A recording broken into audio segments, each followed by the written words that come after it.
Hello students, my name is Prashant Kumar और मैं स्वागत करता हूं आप सभी का अपने प्यारे चैनल विज्ञान विला एजुकेशन में। आई होप आपको ये वीडियो सीरीज बहुत ज्यादा पसंद आ रही होगी, तो प्लीज जल्दी से इस वीडियो को भी लाइक कर दीजिए और शेयर कर दीजिए और चैनल को सब्सक्राइब करना ना भूलें ताकि जो भी नया वीडियो हो वो आप तक सबसे पहले पहुंचे। तो चलिए स्टार्ट करते हैं आज की क्लास को। चलिए बच्चों, शुरू करते हैं हम आज की क्लास को। And our today's topic is acceleration. In the previous class, we have studied about speed and velocity, and on the basis of that, we have also covered the topic uniform motion and non-uniform motion. And I hope आपके दोनों topic clear हो गए होंगे, right? चलिए, acceleration क्या होता है आज हम इसको समझने की कोशिश करेंगे।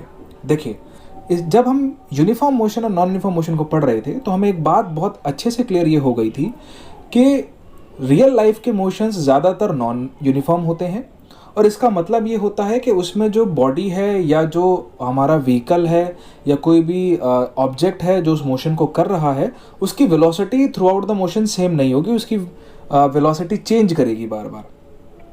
इसके लिए हमने कुछ एग्जांपल्स भी देखे थे, जैसे कि अगर आप कार मूव कर रहे हैं, कार चला रहे हैं, कार को ड्राइव कर रहे हैं, तो हमने ये देखा था कि जब आप ट्रैफिक में होते हैं तो कार की जो वेलोसिटी है वो हर बार सेम नहीं होती है ना। कभी आपको ब्रेक अप्लाई करने पड़ जाते हैं, कभी आप जब रोड खाली होता है तो आप अपनी कार की स्पीड को इंक्रीज कर लेते हैं। So the thing is that the velocity is not constant.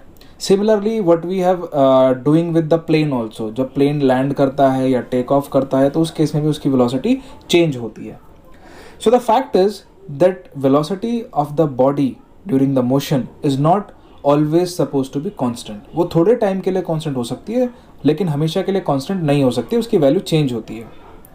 तो अगर बच्चों हम ये कैलकुलेट कर लें कि वेलोसिटी कितना ज़्यादा चेंज हुई है या what was the amount of the change of the velocity, जो अमाउंट है चेंज होने का, अगर हम उसे कैलकुलेट करते हैं तो हम बच्चों एक्चुअली में उसका कैलकुलेट कर रहे हैं एक्सेलरेशन। और यही एक्सेलरेशन का मतलब है। एक्सेलरेशन आपको ये बताएगा कि किसी बॉडी का कितना अमाउंट ऑफ वेलोसिटी चेंज हुआ है इन द गिवन टाइम। जिसका अमाउंट बहुत ज़्यादा चेंज होगा हम ये कहेंगे कि उसका एक्सेलरेशन बहुत ज़्यादा आ रहा है।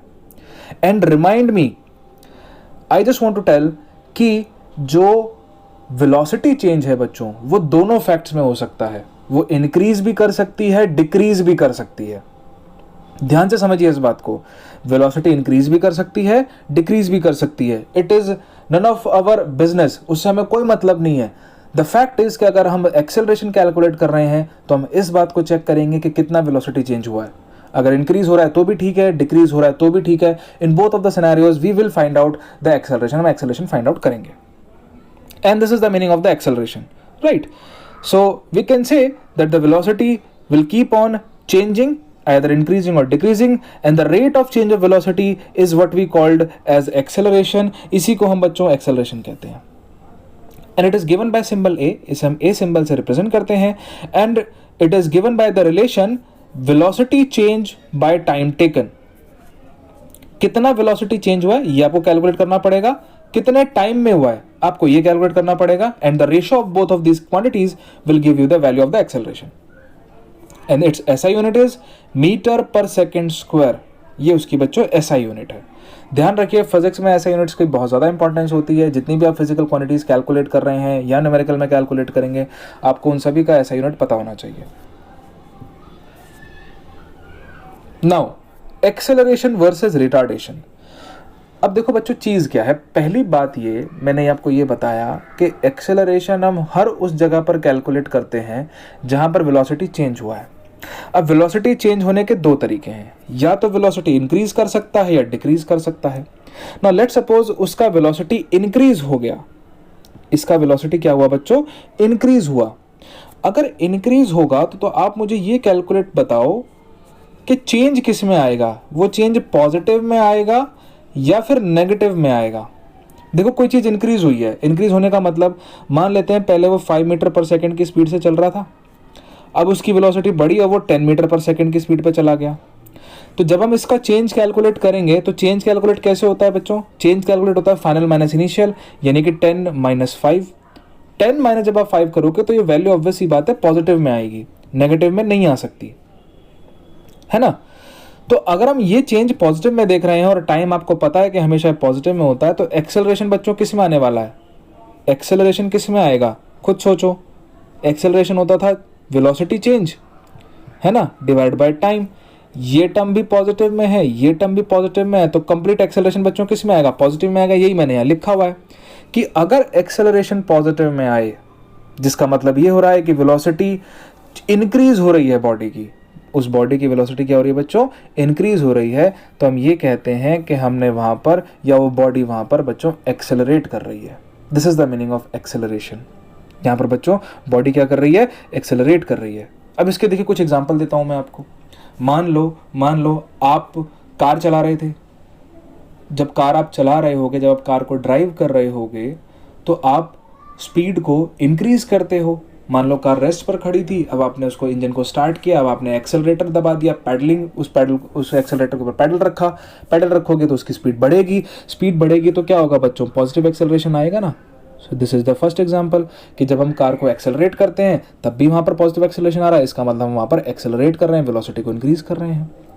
आप बाइक चला रहे हो, स्कूटर चला रहे हो, हमारे राइट हैंड साइड पर एक्सेलरेटर होता है, हम एक्सेलरेटर को घुमाते हैं, तो जैसे हम एक्सेलरेटर को घुमाते हैं इसकी वेलोसिटी इंक्रीज करनी शुरू कर देती है, और अगर इसकी वेलोसिटी इंक्रीज कर रही है तो इसका सिंपल सा मतलब ये हुआ कि आप एक्सेलरेशन कर रहे हो।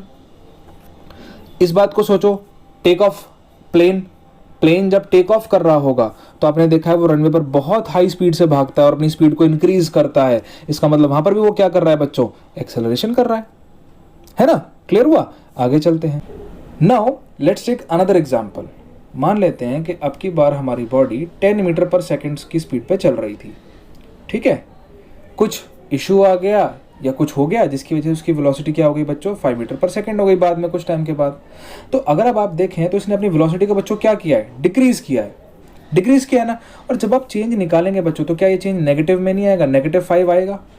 यानी कि यहाँ पर एक्सेलरेशन क्या कैलकुलेट होगा बच्चों, वेलोसिटी चेंज हुआ नेगेटिव में, टाइम कभी नेगेटिव में होगा नहीं, यानी कि वो होगा पॉजिटिव में, तो नेगेटिव डिवाइड बाय पॉजिटिव, यानी कि एक्सेलरेशन बच्चों किस में आएगा, नेगेटिव में आएगा।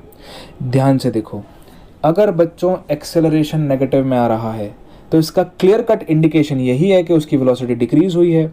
और अगर वेलोसिटी डिक्रीज होती है और एक्सेलरेशन माइनस में आता है तो बच्चों हम इस बात को कहते हैं कि बॉडी क्या कर रही है, रिटार्डेशन कर रही है, it is retarding. So this is the meaning of retardation और रिटार्डिंग। एक्सेलरेशन में या एक्सेलरेटिंग में वेलोसिटी इंक्रीज होती है, रिटार्डिंग में है तो एक्सेलरेशन ही लेकिन विद अ नेगेटिव साइन, और थोड़ा सा डिफरेंस क्रिएट करने के लिए कि हम दोनों टर्म्स को एक ही सेंस में ना समझ लें, इसलिए हमने एक और नाम रख दिया उसको रिटार्डेशन। इसका मतलब यहाँ ये होता है कि एक्सेलरेशन नेगेटिव में आएगा और वेलोसिटी उसकी क्या हो जाएगी, डिक्रीज हो जाएगी। ओके चलो कुछ एग्जांपल्स है मेरे पास। जैसे आप कोई व्हीकल ड्राइव कर रहे हो, let's suppose you are driving a car और you are driving a bike, और जब आप ब्रेक लगाते हैं, ब्रेक अप्लाई करते हैं तो उसकी वेलोसिटी डिक्रीज होती है। अगर वेलोसिटी डिक्रीज हो रही है तो इसका मतलब क्या हो रहा है, वहाँ पर रिटार्डेशन कर रहे हो, है ना। During the landing of plane जब लैंड करेगा तो आपको वेलोसिटी को कम करना पड़ेगा, प्लेन को, पायलट को वेलोसिटी कम करनी पड़ेगी प्लेन की, है ना, तो वहाँ पर भी वो क्या करेगा, रिटार्डेशन करेगा, है ना। आप ट्रैफिक में हो तो आप कार की स्पीड को इंक्रीज तो कर नहीं सकते, तो what you have to do, you have to slow down your car. जब आप स्लो डाउन करोगे तो वहां पर भी आप अपनी स्पीड को कम कर रहे हो, तो इसका मतलब आप रिटार्डेशन कर रहे हो, राइट। सो आई होप आपको इफेक्ट समझ में आ गए होंगे। Now the very most important third point बच्चों, इस पॉइंट को जरा ध्यान से समझो। मान लो ये, चलो मैं आपसे क्वेश्चन की तरह पूछता हूँ, आप सोच के जरा इसका जवाब दीजिएगा मेरे को। मान लीजिए कि एक्सेलरेशन बॉडी का 0 आ गया, एक्सेलरेशन कितना आ गया बच्चों, 0। अगर एक्सेलरेशन बच्चों 0 आ जाए तो इसका क्या बात का मतलब है, इसका हम क्या समझेंगे, जरा ध्यान से समझिए इस बात का क्या मतलब होगा।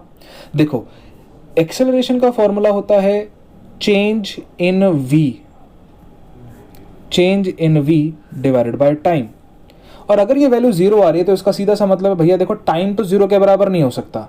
अल्टीमेटली मतलब ये हुआ चेंज इन v को क्या होना पड़ेगा बच्चों, 0 होना पड़ेगा। और अगर कहीं पर चेंज इन v 0 है, अगर कहीं पर चेंज इन v 0 है तो मतलब ये हुआ कि वेलोसिटी के अंदर कोई चेंज नहीं हुआ। अगर वेलोसिटी के अंदर कोई चेंज नहीं हुआ तो सीधा सीधा मतलब ये हुआ कि अगर वो कार पहले 5 मीटर पर सेकंड पर चल रही थी तो अभी भी कितने पर चलती रहेगी, 5 मीटर पर सेकंड पर ही चलती रहेगी, यानी कि वो कांस्टेंट वेलोसिटी से मूव करेगी। तो देखो ध्यान से, मैंने यही लिखा है, If acceleration of the body is 0, then it means that it is moving with a constant velocity. वो constant velocity से move कर रहा है, no change, right? आगे चलिए.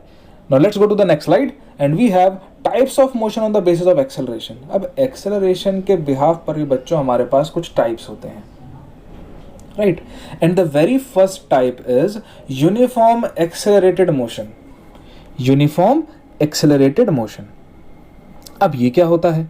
देखो, यूनिफॉर्म टर्म को आप लोग अब समझ चुके हो इन यूनिफॉर्म मोशन. इसका मतलब होता है समथिंग कांस्टेंट, कुछ वैल्यू को फिक्स करना पड़ेगा. And what we say in case of uniform motion that the speed is constant और the velocity is constant. Now we have uniform accelerated motion. इसका मतलब ये हुआ कि क्या एक्सेलरेशन फिक्स हो जाएगा? Not zero, it should be fixed. यानी जहां पर किसी बॉडी का एक्सेलरेशन कांस्टेंट हो जाए. कांस्टेंट होने का क्या मतलब, जरा इस एक्सपेक्ट को समझो बच्चों. कांस्टेंट होने का क्या मतलब है? मान लेते हैं किसी का एक्सेलरेशन कोई वैल्यू है, let's suppose randomly, let's suppose it is 2 metre per second square, है ना, ऐसे unit metre per second square है. तो हमेशा पूरे मोशन के टाइम पर इसकी यही वैल्यू होनी चाहिए. At every time, at every interval of time its value should be 2 metre per second square. इसका मतलब अगर ये पॉजिटिव एक्सेलरेशन है तो उसकी वेलोसिटी इसी रेट से इंक्रीज होती रहेगी, और अगर ये मान लो माइनस में होता तो वेलोसिटी इसी रेट से डिक्रीज होती रहती. समझ रहे हो इस बात को? This is the meaning of uniform accelerated motion. देखो मेरे पास इसका एक एग्जांपल है बच्चों. टेबल को जरा ध्यान से समझो. इस टेबल में ध्यान से देखो, मैंने यहाँ वेलोसिटी मार्क करी है 0 metre per second, 2 metre per second, 4 metre per second, 6 metre per second. कितने टाइम पर बच्चों? ये 0 टाइम पर था, ये 10 टाइम पर था, ये 20 सेकंड पर था, ये 30 सेकंड पर था. तो अब अगर हम बच्चों डिफरेंस निकालें तो देखो पहले यहाँ से यहाँ का चेंज कैलकुलेट करेंगे. सो 2 माइनस 0 डिवाइडेड बाय टाइम का चेंज कैलकुलेट करेंगे, 10 माइनस 0 यानी कि this one. So value will be 2/10 यानी कि 0.2. तो एक्सेलरेशन कितना है? 0.2. Similarly for the second case also बच्चों, देखो मैंने इसको यहाँ लिखा भी हुआ है. सेकंड केस में जरा ध्यान से देखो, 4 से 2 और 20 से 10. देखो यहाँ पर भी वैल्यू 0.2 आ रहा है. नेक्स्ट केस में भी 0.2 आ रहा है. यानी कि एक ऐसा बॉडी जो इस वाले मोशन को फॉलो कर रहा है उसमें एक्सेलरेशन की वैल्यू हर बार 0.2 0.2 0.2 आ रही है. तो ये कैसा मोशन माना जाएगा बच्चों? ये माना जाएगा हमारा यूनिफॉर्म एक्सेलरेटेड मोशन. और हमारे पास इसका एक एग्जांपल है फ्री फॉल. हमारे पास ये इसका एग्जांपल है बच्चों फ्री फॉल. फ्री फॉल में क्या होता है? फ्री फॉल में बच्चों होता ये है कि बॉडी को एक सर्टेन हाइट से बस ड्रॉप कर दिया जाता है और कुछ नहीं करना, सिंपली ड्रॉप कर देना है. ड्रॉप कर दोगे तो जितनी देर में वो नीचे ग्राउंड सरफेस तक पहुंचेगी वो कॉन्स्टेंटली अपनी वेलोसिटी इंक्रीज करती रहेगी, अपनी वेलोसिटी को बढ़ाती रहेगी. समझ रहे हो? Right. Now we have non uniform accelerated motion. अब देखो सीधी सी बात है, ये हमने बहुत अच्छे से इस लॉजिक को समझा हुआ है कि अगर यूनिफॉर्म का मतलब था कांस्टेंट एक्सेलरेशन, तो नॉन यूनिफॉर्म का मतलब है कि एक्सेलरेशन इस बार कांस्टेंट नहीं होगा, फिक्स नहीं होगा, वो चेंज होगा, है ना. और एक्सेलरेशन चेंज होने का मतलब ये हुआ कि वेलोसिटी सेम अमाउंट में चेंज नहीं होगी. राइट. अगर वेलोसिटी सेम अमाउंट में चेंज ना हो, जैसे कि देखो मेरे पास एक एग्जांपल है, लेट्स सी. जरा इस वाले टेबल में ध्यान से देखो, हमने इंटरवल ऑफ टाइम सेम रखा, 10 सेकंड का रखा हर बार. राइट. तो देखो यहाँ से 10 सेकंड का इंटरवल है, यहाँ से 10 सेकंड का इंटरवल है, यहाँ से 10 सेकंड का इंटरवल है. But if you see in every 10 second, ध्यान से देखो यहाँ velocity 4 metre per second change हुई है, यहाँ चेंज ही नहीं हुई, कांस्टेंट वेलोसिटी. और यहाँ देखो टोटल 6 का अमाउंट चेंज हो गया, यहाँ 6 का अमाउंट चेंज हुआ, यहाँ कोई चेंज नहीं हुआ, यहाँ 4 का चेंज हुआ. तो देखो given interval of time 10 second के अंदर एक बार वेलोसिटी 4 चेंज हुई, एक बार चेंज नहीं हुई, एक बार 6 चेंज हुई. तो यहाँ पर अमाउंट चेंज अलग अलग आ रहा है. और अगर अमाउंट चेंज अलग अलग आ रहा है तो इसका मतलब यहाँ पर ये हुआ कि इसका एक्सेलरेशन भी सेम नहीं आएगा. एंड देखो मैंने इसका एक्सेलरेशन यहाँ कैलकुलेट करके लिखा हुआ है. एक बार आया 0.4, एक बार आया 0, एक बार आया 0.6. And here is the calculation. This is the calculation part. 4 minus 0 क्योंकि चेंज यहाँ से यहाँ तक का होगा. And you have 10 minus 0, so you get the answer 0.4. In the next case you get acceleration is equal to 0. Acceleration 0 आ गया क्योंकि वेलोसिटी चेंज नहीं हुई. And in this case you have acceleration as 0.6. So इसका मतलब ये हुआ कि यहाँ पर ये बॉडी कैसा मोशन कर रही है बच्चों? It is doing a non uniform accelerated motion. कैसा मोशन कर रही है ये कर रही है non uniform accelerated motion. Right. So I hope आपको यहाँ तक की क्लास आज की समझ आई होगी. Right. Thank you for watching the video. और अगर आपको वीडियो बच्चों पसंद आ रहा है तो प्लीज़ इसको जल्दी से भी लाइक कर दो, शेयर कर दो, सब्सक्राइब कर दो. And if you find any difficulty, आपको किसी कॉन्सेप्ट में कोई डाउट है, आप क्लियर नहीं कर पा रहे हो, तो आप कमेंट सेक्शन पे आके बच्चों इस पर कमेंट कर सकते हो. Right. Thank you so much for watching the video.